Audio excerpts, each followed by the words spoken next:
Class 10th के exercise 10.2 को करने के लिए जाएंगे। इस एक्सरसाइज से आपका टोटल 5 मार्क्स का क्वेश्चन आता है। यदि अभी के सिलेबस के अकॉर्डिंग करो तो 10 मार्क्स का, क्योंकि दुगुना सिलेबस आता है, ये बात आपको पता है।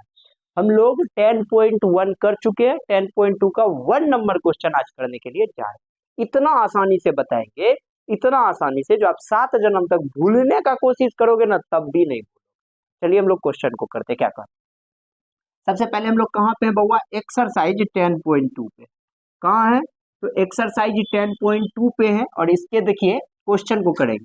कहता है प्रश्न संख्या 1, 2 तथा 3 में सही विकल्प चुनिए एवं उचित कारण दीजिए। इसका विकल्प हमको चुनना, इसमें कौन सही है और कौन गलत है ना।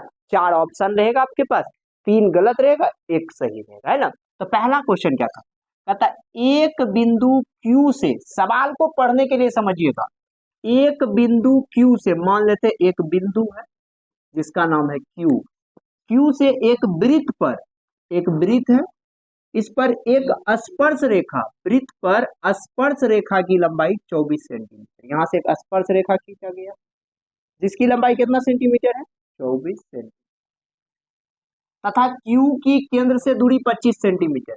यहाँ पे क्या है बउआ, वृत्त का केंद्र है, यहां से लेकर Q से केंद्र तक का जो दूरी है वो 25 सेंटीमीटर। सवाल को पढ़ो, पहले सवाल क्या कहा, एक बिंदु Q, तो एक बिंदु Q ले लिए, Q से एक वृत्त पर, एक कहां पर बउआ, वृत्त पर स्पर्श रेखा की लंबाई 24 सेंटीमीटर तथा Q से केंद्र तक की दूरी 25 सेंटीमीटर है, तो वृत्त की त्रिज्या ज्ञात है। मतलब कि हमको यहां से लेकर यहां तक का दूरी निकालना।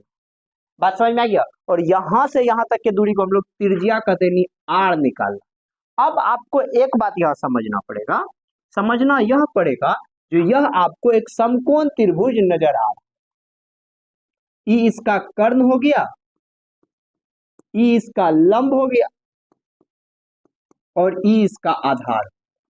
तो जब लंब कर्ण आधार का बात आता है ना, तो हम लोग तुरंत पाइथागोरस थ्योरम का प्रयोग करते हैं। अब हम लोग चलेंगे कहां पे, पाइथागोरस परिमेय, पाइथागोरस प्रमेय से। वो क्या कहता है, क्या पढ़े, कर्ण स्क्वायर बराबर लंब स्क्वायर प्लस आधार स्क्वायर।